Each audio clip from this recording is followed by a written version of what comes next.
Hi, hey there. Welcome to Live with Lynn. I'm so happy to see you today. So, if you're on, say hi so I know you're here. And if you're watching the replay, be sure to put replay in the comments so I know you are here, okay? But today, let's talk about give your dreams the benefit of the doubters.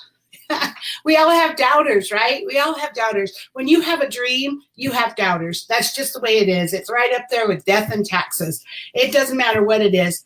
I mean, you start a new business, you're going to have doubters. You're going to have people telling you you can't do that. Or if you start in a network marketing business, you're going to have someone tell you, my aunt's cousin's brother had a whole garage full of products, right? And the funny thing is, nobody really knows the person that had the garage full of products. But hey, you know, that's how it is. So we all have doubters. That's part of the game. I mean, it doesn't even matter what kind of business, what your dream is. You know, if you're just, you're starting a new business, you're starting an Avon business, you're starting any kind of network marketing business, you're opening a McDonald's, it doesn't matter. You're going to have doubters. So just know that they're going to come and, you know, give your dreams the benefit of those doubters. So external doubt leads to self-doubt. That's the biggest problem. That's the scariest thing about other people doubting you. I mean, the number one dream killer is somebody else telling you you can't do it.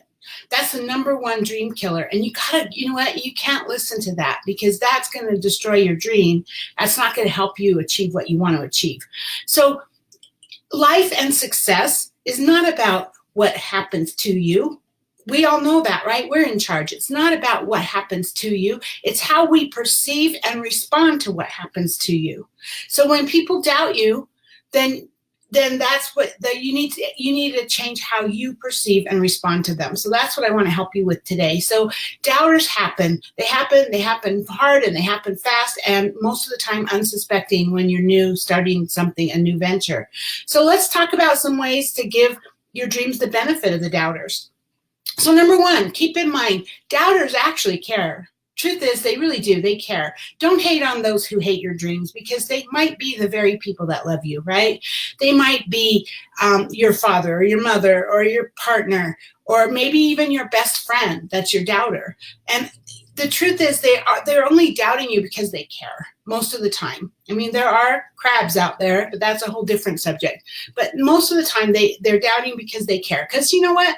Maybe it was your father. Maybe your father had a business at one time and he failed. And so he's urging you to be realistic and get a proper job with a steady paycheck because that's been his experience, right? Or maybe one of your friends, they just don't know if it's possible and they're afraid you're going to get hurt. It's because they care. So the good news though is they want you to succeed. They do want you to succeed. And so what you need to do is stay true to your course. You know, as you find success, you're kind of helping them because you're helping them see that it's possible and it's going to help them get over their own limitations too. So, I mean, respect what they say, take what will benefit you from it, but ignore what won't benefit you and keep them in the loop. You know, tell them, hey, I totally respect your thoughts on that. You've got some really good ideas, but hang with me because I really think I can do this and show them that you can, right? Okay. Doubters also show you where you can improve. So, you know, put aside the parent assault on your ego. Obviously, it hurts your ego, hurts mine, and consider what they're saying, actually. They could be 99% wrong, but they might have 1% little nugget of truth in there that if you can let go of the hurt long enough to actually hear what they're saying, that 1% could change your life. So, you know, if there's a lot you can learn from that, right? So take the criticism objectively. Try to find at least one tiny little valid point in there that could make a difference, that really could make a positive, powerful response to your what you're going after. It can really help you. So that could help you find success faster than you even thought, right? So then how about this? Doubters make the best motivation. We all know that, right? When they're saying, they're laughing at you, they're saying you can't do this. And you're like, I can't, I'm going to show you. I'll show you. That's probably the best motivation for me. That's a big motivator because how dare you say I can't do this? Watch me. But so, you know that your skeptics can't define you, unless you allow them to. They can't define you. So every action has an equal and opposite reaction. So turn your action into a positive power reaction powerful reaction that works in your favor. So, you know, I mean, I don't know. A friend of mine, Jackie, she tells a story about when she first started in a different network marketing company. She took it over and showed her neighbor next door, and her neighbor literally rolled back her head and laughed, just like this, just laughed at her.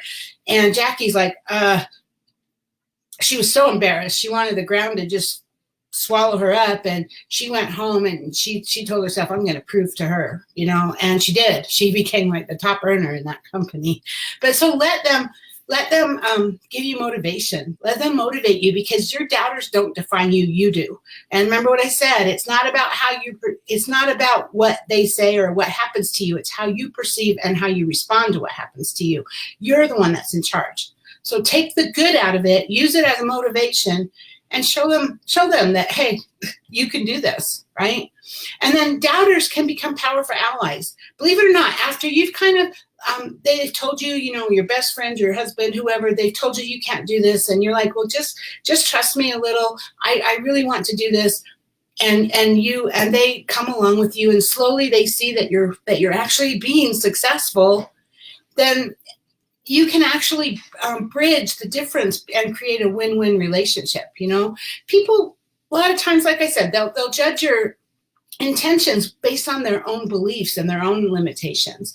And so if you can bridge those differences, then they see what you're doing, they see that it's possible, and as they come along, they're going to be your most powerful ally, you know, because they've already proven that they have a voice and they're not afraid to use it. So now they're going to use it to defend you and to speak good about you in your favor. So the bigger and the more audacious your dream, the more the naysayers are going to come out of the woodwork, the more they're going to tell you can't do this. But you know what? You need to keep this attitude as you're thinking about this, and keep this attitude in your heart. To all my doubters, thank you very much, because you guys have also pushed me. Use it to benefit you. Don't let it hold you back. Okay? So, hey, what do you do? How do you handle doubters? How do you use that to help you in your business? I want to know. Get below and tell me about what you do. Okay? Because I sure would like to hear it. And if you have any thoughts, I would like to hear that. But I'd like to hear how you deal with doubts and doubters, and how you use them to help you benefit whatever your dream is. Anyway, thank you for being here today. I will see you tomorrow. Have a great day.